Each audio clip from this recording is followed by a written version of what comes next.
What's up everyone, Darcblade back with my charting the maps in Uncharted 3. Today we are going to be taking a look at the Lost City, a DLC map returning from Uncharted 2.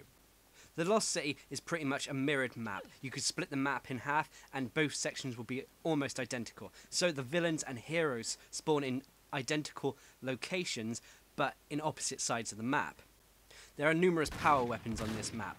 There's a sawn-off shotgun outside both the spawn points on the archway. In the underground section bit, almost the sewer bit, you'll find a T-bolt sniper rifle, whilst in the centre of the sewer bit you'll find an M32 hammer. At the other end, at the far end of the sewer, you'll find a second T-bolt sniper rifle. This is good as it allows for both the villains and heroes to get a T-bolt sniper rifle on their team quickly.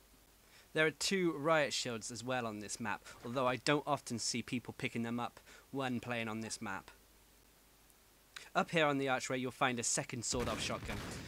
These again are close to the heroes and villains spawn points, so both teams are likely to get a sawed-off shotgun on their side at the start of the match.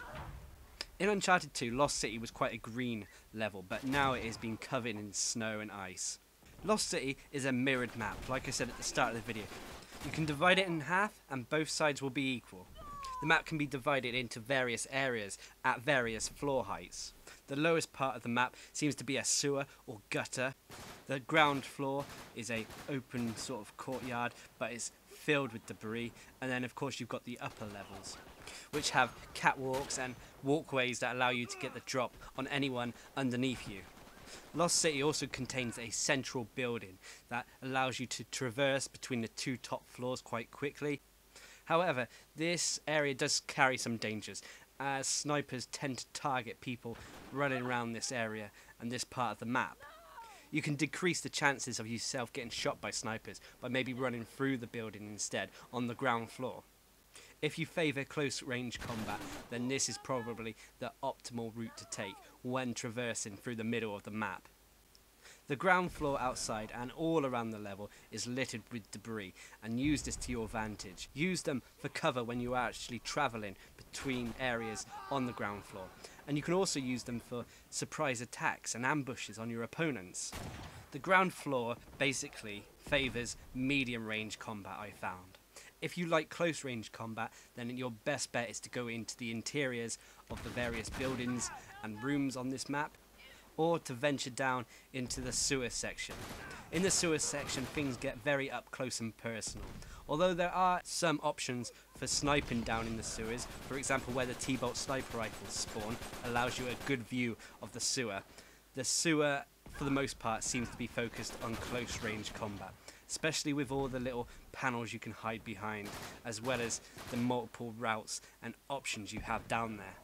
One thing you've got to be wary about if you are fighting in the sewer section is to be careful when you're actually coming up from out of that section, because people are always looking down towards the sewers, especially because the majority of the power weapons, the good power weapons, spawn down there. When you get to a section of the sewers where you can be attacked from above, keep an eye out. You might be able to get a quick pull down kill if you're lucky. Now, whereas the middle section favours medium range combat and the lower section generally favours close range combat, the top section seems to be a fan of long range combat. Although again there are some opportunities for close range combat, for example the stairs leading up to the top sections, but in general the top section seems to favour long range combat. You can get yourself good sniping positions up here so you can rain down fire on anyone below you. Now, as with all sniping positions and long-range combat areas, you have to be wary of your environment. You have to have a little bit of situational awareness, because you have to watch out for other snipers as well as people using various shortcuts that enable them to attack you in the back.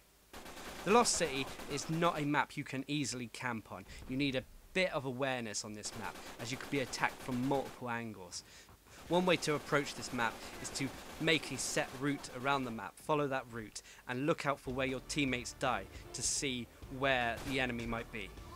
Anyway, this is the Lost City in a nutshell. It's not my favourite map out there, probably because you don't have much time to think. You have to think quick and always be on the move, as there is normally always someone behind you.